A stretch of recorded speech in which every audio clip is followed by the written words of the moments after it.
bismillah.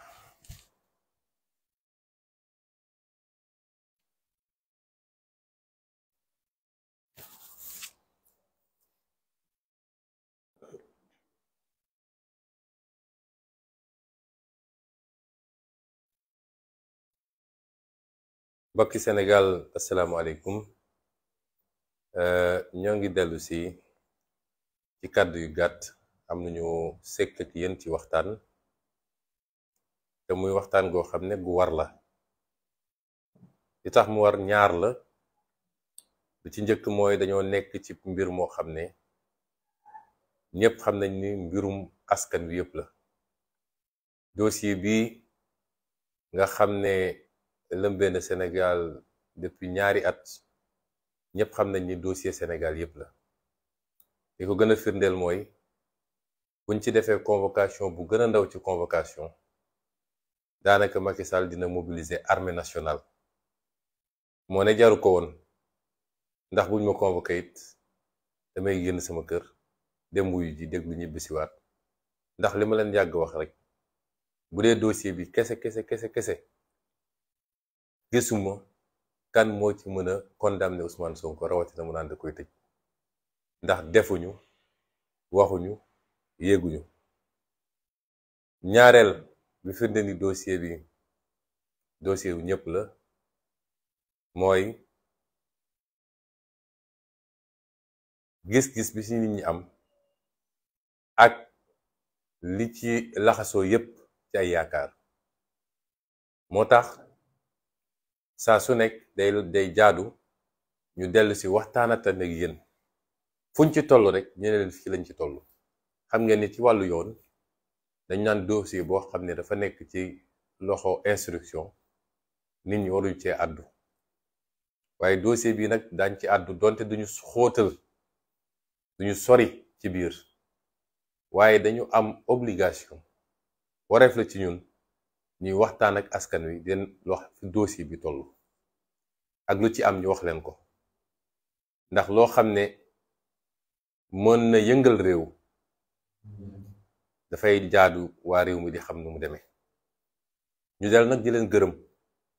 ndax gis nañu saa suñ ñu convoqué sax dafa mel ni nit ñi dootuñu lekk dootuñu naan lañuy jot ci ay message kenn xamul nu mu toll. saa su ne dañuy dalal seen xel neneen convocation dañuy dem wuyu ji bu soobee yàlla dellu suñu kër ci jàmm. tey nag wuyu ji woon nañu ci li ñu tuddee confrontation mooy nee nañu ki jiiñ ak ki ñu jiiñ comme kenn ku nekk am na loo wax il faut ki jiite enquête bi di doyen des juges dajal leen déglu leen kenn ku ne mën na la yaa fi waxoon li yow est-ce que nangu nga ko. ñi seen xam-xam màcc ci mbirum yoon yépp jàpp ni lii warutoon ndax li dossier bi bindoo aajow ko waaye bu waroon am sax am na lu ko waroon jiitu ndax yéen ñëpp xam ngeen ni bari na ñoo xam ne tudd nañ leen ci dossier bi te ñun ñu laaj ni dañ leen war a déglu te ba tey ji doyen des juges tëdd fi mu tëdd dégloogu leen. kon loola waroon jiitu mu déglu ñooñu ba pare. mu bari ñoo xam ne wala ñëpp sax ci Sénégal jàpp nañ ni suñuy def lii bëgg dëgg ak àtte taxul waaye dañ doon ut luy toroxal Ousmane Sonko ñëw teg ab xale bu ndaw mu naan def na ma lii jaar na ma fii nangam loolu lañ ci doon jublu waaye ak lu ci munti am rek woo nañ ñu dem nañ ñu uyu. may leeral nag ay mbir ci lu gàtt ndax dégg nañu waxkatu lu dul dëgg boobu nga xam ne ci loolu la dëkk ñépp xam ko ne dañoo dakkaloon ndaje ma ndax sama diggante ak Adji Sarr mi may jiiñ dañoo amoon xuloo bu fa am wala jàppante ba tax juge bi dakkal daje bi. loolu ngeen jéggal ma ci kàddu gi waaye ay kàcc la waaye nag kooku moom luy jóge ci moom rek kàcc la ndax léegi rek may ñëw gis naa vidéo bu avocat wu Adji Sarr ci boppam weddi loolu du ma wax nag samay avocat benn interruption moo fa amoon te li ko waral mooy greffier dem na di bind ba benn instant fichier bi mu doon liggéeyee ci ordinateur bi réer ci ordinateur bi mu koy wër gisu ko ñu ne kon nañu interrompre ba ñu jot a récupérer fichier Word boobu pour mun a continuer waaye jàppante amu fa. kii nga xam ne moo ma jiiñ kuy waxal yàlla rek ñëw na correct wax ju correct doonte avocat moom ko doon essayer ruux pour mu wax xabaabal wala wax leneen lu mu warul wax waaye defu ko wax ju correct la fa wax manqué wu fa kenn respect à commencer par man mii may profité rek di wax ay mbokkam lii ma gis tey seen doom dugal nañ ko ci lu ko ëpp doole xamul ci lu mu ne ku xool xar kanam ak bëtam sax di nga xam ni kii nekkatu fi te ay pression lañuy def ci kawam wala sax ay menaces wala yeneen yu mel noonu amaana sax ragal na ci pour dundam moo tax ay mbokkam nañ ko jëli ku jur doom doo ko sànni bàyyi ko ak ay loxo jàmbur ay politiciens di ko manipuler ak ay nit yoo xam ne jàpp nañ dañoo war a fayu bàyyi seen doom seen kër di ko manipuler ba tey jii mu nekk li mu nekk nii ba ci ñi nga xam ne ñooy défendre àq ak yelleef de manière générale waaye ñiy défendre àq ak yelleef ci jigéen ñi ndax xale bi ma gis nii sànk nañ ko te xamatul fu mu nekk leer na ma ni ku ko mënoon génn ci lii tey mu génn ci kon loolu amu fa wax dëgg yàlla journée bi yépp dégguma fa benn mot bu déplacé boo xam ne wax na ko fa moo xam lu jëm ci man wala lu jëm ci ay avocat wala lu jëm ci juge wala lu jëm ci procureur wax nañu tamit ni dañoo bañoon tontu laaj yi loolu amut ndax lu mel nii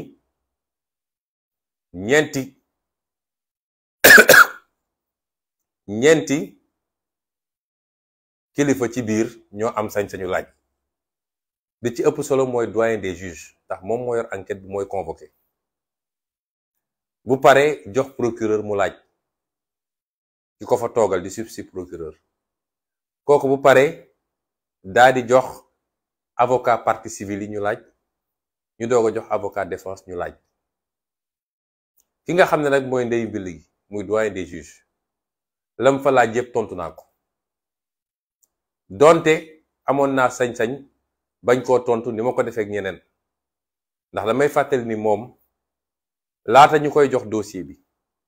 dafa jëloon position daa di bind ci benn page Facebook am benn texte boo xam ne ab mbokkam bu nekk France bokk APR moo ko bindoon di ma attaqué ba tuumaal ma ci mbir mi xam nga juge dafa am obligation de réserve juge warul waxee n'importe comment rawati nag dossier boo xam ne yow yaa nga Ziguinchor di fa juge d'instruction dossier bi tàkk na réew mi di wax nga dem di publier sa page Facebook loo xam ne day charger Ousmane Sonko est-ce que kooku xel mën naa nangu tey te li may wax nii waxuma ko par rapport ak jëmmam moom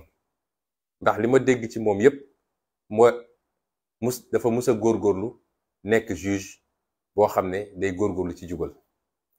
waaye est-ce que dossier bu mel nii xel mën naa nangu ñu teg ko ci loxo koo xam ne laata dossier bi di ñëw ci loxoom moom àddu woon na ci ba pare ba condamné Ousmane Sonko kon mënoon naa sëkkundu si foofu ne kii duma ko tontu waaye tontu naa ko moom laaj yi mu laaj yépp tontu naa ko kon suñu nee tontuwul laaja loolu amut mu des procureur li ma ko waxoon bële passé laa ko wax ndax procureur administration la ki fa toogoon tey du moom du jëmmam xaw ma ko jàpp naa ni magistrat bu baax la jàpp naa ni kuy def liggéeyam la waaye nag dafa toogal procureur parquet administration nga xam ne c'est impersonnel c'est abstrait administration boobu mu fa toogal nag ku ko jiite woon ci jamono jooj di Serigne Bassirou Gueye dafa am ay njombe yu mu def ci dossier bi ci wàllu dossier dañ la ne PV d'enquête bi nga xam ne enquête préliminaire bi mooy njëlbeen bi rek enquête bi ñu confier ko gendarmerie PV boobu gendarmerie di def procureur donte moom mooy le maître des poursuites amul sañ-sañ ci changer PV boobu waaye PV bi nga xam ne moom la gendarmerie defoon Serigne Bassirou Gueye da koo soppi muy faute bu garaaw ci magistrat daat ciy jël ay mbir yoo xam ne daf ma doon setal man mu génne ko ci PV bi ba pare dem ut yeneen mbir yoo xam ne daf may essayer tilimal mu yokk ko ci PV bi te newu ci woon kon kooku li mu def dafa garaaw moo tax ma jël di porter ko plainte moom ñaari plainte laa déposé benn bi maa ngi ko déposé Cour suprême muy plainte au pénal ñu war ko atte parce que li mu def lu garaaw la ñaareel bi ma déposé ko IGAJ nga xam ne plainte disciplinaire la pour ñu def ñu ubbi une procédure disciplinaire teg ko ci kawam moo tax su ngeen gisee Macky Sall gaawantu nommé ko OFNAC sama plainte moo tax ma wax leen ko tey xam ngeen ndax lan parce que ñaari plainte yooyu moo déposé bi ca njëkk ci Cour suprême pour mu mun a jàll faaw rek ministre de la justice nangu Cour suprême day bind ministre de la justice ne ko am na magistrat bu ñu tuumal dara waaye mënuñu ko àtte tant que yow joxoo sa autorisation te yéen xam ngeen ni man de fooguma ni Ismaïla Madior Fall su ma ne Ismaïla Madior Fall nag wax naa Macky Sall dina joxe autorisation pour ñu àtte Serigne Bassirou Gueye kon boobu ñoom mun nañ ko bloqué foofu waaye bi nga xam ne moom laa déposé ci inspection générale bi nga xam ne mooy gérer biir lépp li nga xam ne mbirum discipline la mbirum yar ak yarin ak doxalin ci biir magistrature boobu aajowul ñu demander autorisation kon ñoom mënoon nañu commencer seen procédure loolu tax ñu gaaw génne ko ci hiérarchie judiciaire parce que fañ ko nommé woon fañu ne woon foofu lañ ko nommé woon muy Thiès ba léegi ci hiérarchie judiciaire la rekkoon IGAJ mënoon na traité dossier bi waaye buñ ko roccee foofu yóbbu ko OFNAC dañ koo génne ci hiérarchie judiciaire ba nga xam ne tey IGAJ su ko bëggoon a woo sax mënatu ko woo parce que il est en détachement wala en disponibilité nekkatul ci hiérarchie judiciaire bi looloo tax ñu Macky Sall gaawantu rocce ko foofu ñii muy nommé ñëpp ay ñoom Mamour Diallo ñoom seen foog na ni loolu mun na leen muccal waaye directeur wala directeur général amul immunité justice da koy mën a woo kon procureur boobu parquet boobu def njombe gu toll noonu kooku yelloowul may tontu ay laajam parce que dafa bokk ci complot bi moom Serigne Bassirou Gueye dafa yóbbaale parquet ci biir complot bi kon kooku duma tontu laajam nee nañu tontuwul avocat wu Adji Sarr yi tontu naa leen li ma leen tontu moo leen arrangé wul ndax avocat yi ñaar la li wax ji bëri yépp ñaar lañu ka ca njëkk di maître Kane Abdou Dialy Kane dafa ñëw laaj ma bi mu laajee premier laajam dama ko génneel benn article boo xam ne moom moo defoon interview mars 2021 bi affaire bi di doog a fël wala février 2021 daa di wax ni ñun am nañu preuve yépp ci li ñuy jiin Sonko ñoo ngi xaar ba juge wooñu moo ko wax ma génneel ko article bi teg ne ko waa yow sëñ bi koo xam ne dajale nga preuve yépp looy laajati yow kay yaa war a teg preuve yi sur la table ñu avancé nee nga yow am nga preuve yépp ni lii ñu jiiñ Ousmane Sonko moo ko def ba pare nga ñëw fii bëgg ma naan da nga may poser ay question du ma tontu sa question da ngay njëkk a teg say preuve sur la table boo tegee say preuve sur la table ba pare man dinaa la tontu mu ne dëcc di ma xool ma ne ko kon yow rombal ñaareel avocat bi mooy maître El Hadj Diouf bi mu commencé ne dafay laaj dama ko tontu lu gàtt te soxor taxul ma def ko fayantu taxul ma def ko mais dafa am lu xel mën a nangu ak lu xel mënul nangu dama ko génneel décision arrêt bi nga xam ne cour d'appel de Paris moom la jëloon nga xam ne arrêt définitif la mooy condamné nañ ko condamnation boo xam ne kenn mënu cee dellu si lan lañ ko condamné woon agression sexuelle mooy dafa doon siif ab gone, dafa doon forcer ab gone di ko làmbatu ak di ko def naka sudul noonu ba tax kooku yóbbu ko police yóbbu ko juge ñu condamné ko première instance mu dem appel ñu condamné ko condamnation définitive. ma génneel ko arrêt original bi nag, waxuma extrait boobu di jàll internet. la ca biir moom dinañ ko suturaal ba duñ dugg ci détail ndax lépp dañ ko fa décrire. ma ne ko yow fu ñuy toog di tuumal nit lu mel ni yow waroo faa toog di wax. yow avocat sax waratoo ko nekk, parce que règle avocat mooy ku ñu condamné ci yu mel ni bâtonnier ordre des avocats dafa war a jël responsabilité génne la ci avocat yi. te bind naa nag bâtonnier te déposé naa yeneen ñaari plainte contre moom, benn bi pour injure la à caractère racial, ndax yéen ñëpp yéen a ngi koy dégg, vidéo yëpp dama ko jël def ko ci clé. façon saaga bu ne moom ma koy saaga ci télé rajo yi, rebelle, violeur, sàccukatu terrain, lu ne mu koy wax. ñaareel bi nag mu bind procureur général ne ko su dee ordre des avocats tirewul les conséquences yi nga xam ne moo am ci arrêt boobu nga xam ne c'est un arrêt définitif, yow yoon may na la nga entamer procédure boobu. may woo nag ordre des avocats parce que seen dignité ordre la, dafa am loo xam ne texte yi suñ ko bindee rek dafa am lu tax ñu bind ko. ma ne ko kon yow du ma toog fii di tontu say laaj, delloo naa la ci say mbir, wax ja jeex foofu it. ñeenteel bi nag muy samay avocat laaj nañ ma tontu, kon ñi ma war a tontu naa leen, te la ñu laaj yépp tontu naa ko. kon bu kenn ne Ousmane Sonko dafa dem foofu tontuwul, ndax dañuy bëgg a renvoyer dos à dos naan Ousmane Sonko tontuwul ki ko jiiñ tontuwul. déedéet, man amoon naa sañ-sañ man mi ñu jiiñ dugg ci bureau juge ñu laaj ma ne duma tontu. j'ai le droit de garder le silence, am naa sañ-sañ bi, moo ne tontu naa. waaye gis nga ki jiiñ amul droit dugg ñu laaj ko mu ne duma tontu. lu toll ni jiiñ nga ne def na ma ñu laaj la nga ne doo tontu, loolu jeexal na wax ji. juge d'instruction bu doon am na tuuti cohérence dossier bi tey la koy tëj. jiiñ nit nekk ci télé yi, nekk ci rajo yi, nekk ci live yi ne am naa ay preuve, am naa lii, am naa laa, ba ñu ne la bés ñëw na woo nañ na nga toog mu toog, ñu ne la dañ lay laaj nga ne duma tontu. te bi muy ñëw it ñëwuloon ak yéene bañ a tontu de, waaye question yi xaw a métti nag, ndax bi ñu paree rek première question bu ñu posé, premier avocat bi posé question ci samay avocat maître Bamba Cissé la. bi mu ko laajee première question bi làkk ko ci nasaraan, làkk ko ci tubaab,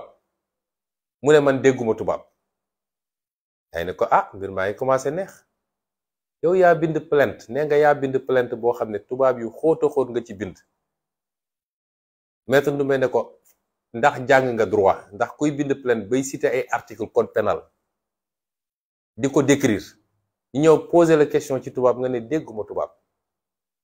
loolu day na waar. ñu laajaat ko beneen laaj, mu tontu bu évasif. ñetteelu laaj bi nag bi ko maître Bamba Cissé ne da taay la rek ñeenti weer ci gannaaw def nga live ak benn liveur nga ne yor nga ay preuve yu doy waar yoo xam ne mi ngi sa téléphone, te bis boo toogee ci kanamu juge boo ko génnee Ousmane Sonko moom yoppam mooy dem rëbës ne tëj leen ma. est-ce que mën nga ñu génneel preuve yooyu? mu ne maître Bamba Cissé dootuma tontu sa benn laaj, d'ailleurs yow Pastef nga bokk. loolu moo jeexal daanaka confrontation bi. teewul it suñuy avocat liñ ko war a laaj yépp laaj nañ ko, ndax laaj nañ ko question yu bëree bëri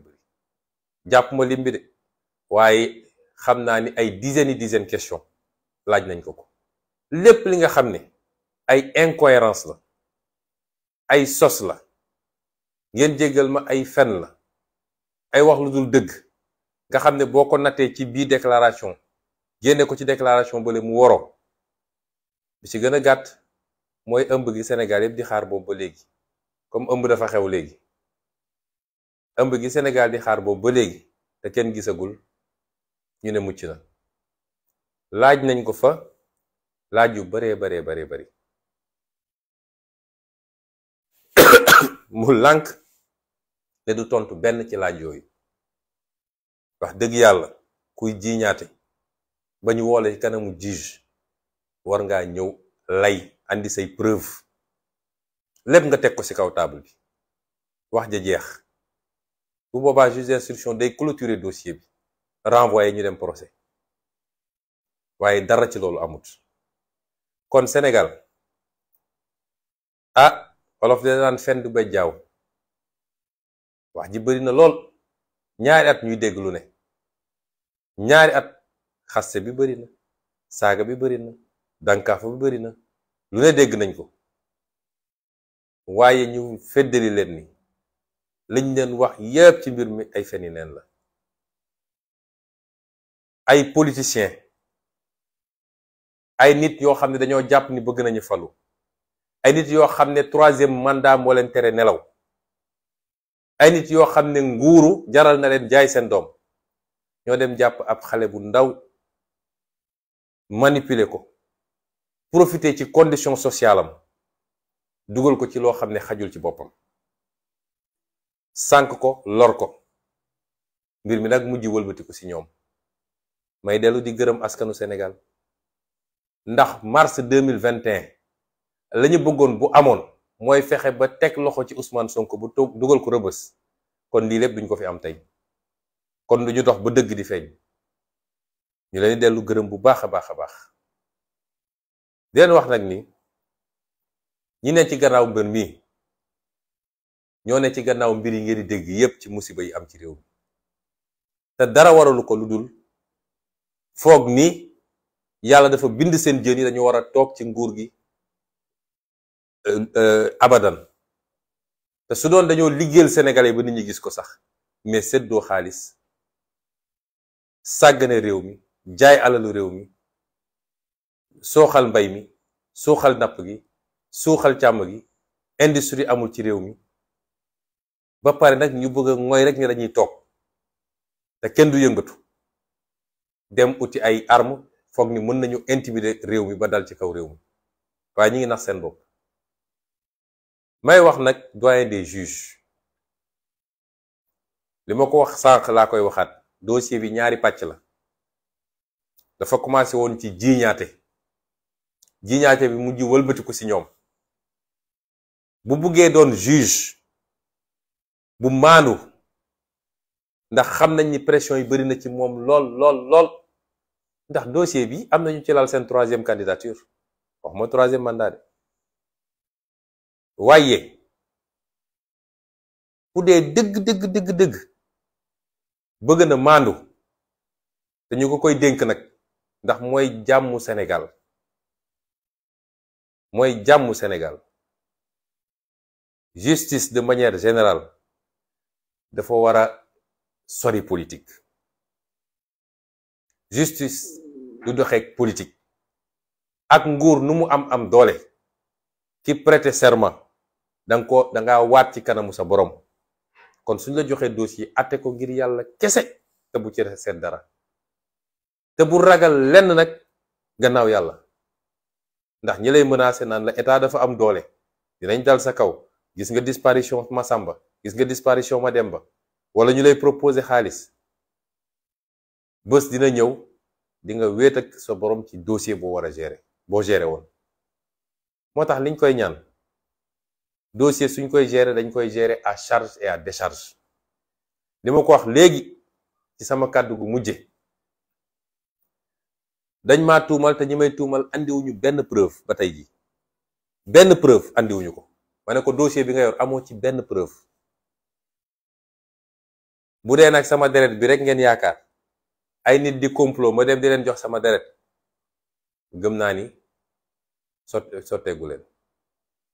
te yow mi jiiñ muy ci charia muy ci droit canonique mooy àtte catholique muy ci droit bi ñuy jàngale ñun fii droit moderne wala temporel, yow mi jiiñ yaa war a ñëw prouver waaye doo jiiñ nit ba pare ne ko kaay prouver li ma la wax ndax dëgg la wala du dëgg. moo tax ñu wax ko ni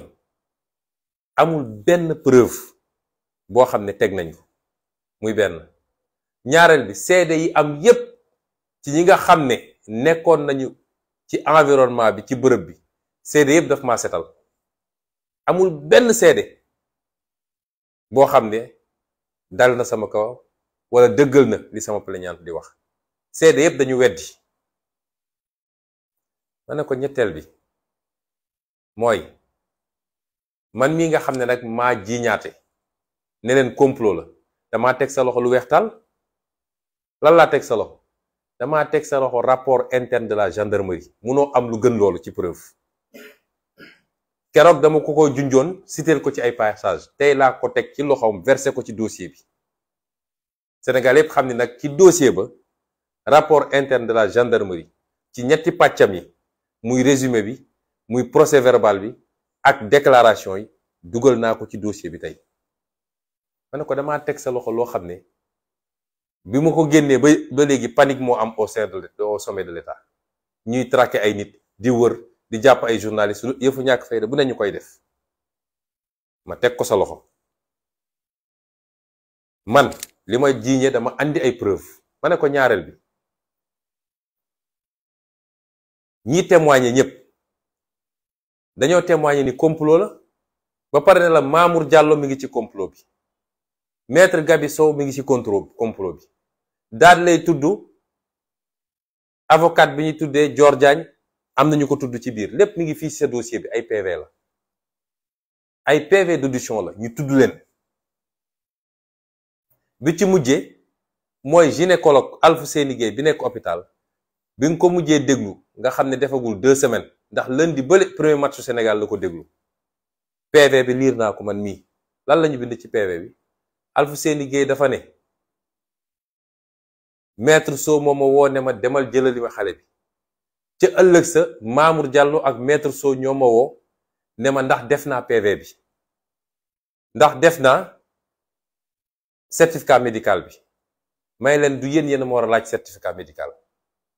ñu insisté di ma woo naan ma lan moo nekk ci biir certificat médical bi. loolu lan moo ko gën a leer lu soo newul. te ndaw si nee na moom yàggul a xamanteeg Mamour Diallo te Mamour Diallo ci jëlbeen ba muy woote di def pression naan nañu changer PV bi jox ma PV bi. kon ñun dañoo andi ay preuve yu mat sëkk yu doy sëkk teg ko ci loxo juge bi. moo tax ma koy wax moom te di ko wax Sénégalais yépp nag parce que dossier bi dootul dossier Maham Diallo de. dossier bii taal réew mi ba fukki bakkan ak ñeent rot ci. ay nit gaañu si yàlla xam ndax ba léegi sax ay bakkan newuñ ci di ci rot duñu nangu ñu gérer ko n'importe comment. moo tax ma ne ko munoo tëj dossier bi lu dul woo nga Mamour Diallo déglu ko. boo ko deful xamal ni instruire dossier bi. munoo tëj dossier bi lu dul woo nga maître Sow maître Dior Diagne déglu leen. te nag amul benn corporatisme ma koy wax nag di ko wax ordre des avocats di ko wax également la magistrature. suñu ne kii avocat la dafa am immunité man biñ may jiiñ du député laa woon am immunité avocat dafa ëpp doole immunité député ci 24 heures la ñu gaawantu dem teggi sama immunité woo ma. kon avocat bu dem dugg ci complot dañ ko war a woo mu ñëw leeral mbir mi. du ñu nangu benn corporatisme pour protéger des gens yoo xam ne mérité wu ñu nekk ci baro bi ndax un bon avocat ne complote pas. y a d'excellents avocats ici bëri nañ fi. du ñu dugg ci yëfu ñàkk fayda yi mukk di comploter contre un adversaire politique. kon moo wax ko ni moom munoo tëj dossier bi boo ko defee instruire dossier bi boo defee noonu dangaa bokk ci complot bi yow sa bopp. munoo tëj dossier bi te ñooñu woowu loo leen ñu ñëw layoo lan moo ci seen yoon bañ ci def lii def ci laa def ci lële. loolu mënul ñàkk ci dossier bi. nee nañ ko it ñun de dégg nañu benn kilifa bu ñuy wax MC Niass, man de xaw ma ko, musuma koo gis nii, musuma koo dégg téléphone, waaye moom nee na yor na ci dossier bi lu firndeel ni lii complot la. ne yow Maham Diallo na nga ko woo mu ñëw andi preuve am. kooku mënoo tëj dossier bi te woowuloo ko, mënul ne. ndax it nag dossier bu toll nii duñu seetaan benn nit rek mu ne maa koy gérer nu ma neexee, wala ñu koy woo ci gannaaw naan ko defal li bu def li. kon fi may daanele daal di wax sénégalais ni dossier bi du dossier viol, musuma violé nit te ilaa yow mi di duma musa violé. est-ce que sénégalais xam nañ duy viol? amul lu gën a garaaw viol. rey nit sax viol ko gën a garaaw. xam ngeen ndax lan? nit mun na rey nit te tey ko, li ñuy wax homicide involontaire. accident mun na am nga rey nit wala yu demee noonu, mais kenn mënul ne dama violé nit te teyuma ko. lu toll noonu nga jiñ ko kilifa, nekk ci deram, sonnal njabootam, lépp dara waralu ko lu dul kujje politique. kon loolu duñ ko caaxaane. moo tax ñu ngi dellu sant yàlla, di leen gërëm yéen peuple sénégalais yi, leen wax ni dëgg moom mooy mujj fu ne, te dëgg feeñ na. di wax ni ñii jur xale bii bu dee ay kilifa lañu, nañu dem xettali seen doom. ndax ñii di ko utiliser bis bu ñu demee ba xamatuñu lu ñuy def, wala ñu xam ne mbir mi doy na waar, bu ngeen moytul ñu sàkkal ko pexe de. ñu ngi leen di gërëm di leen sant. wasalaam.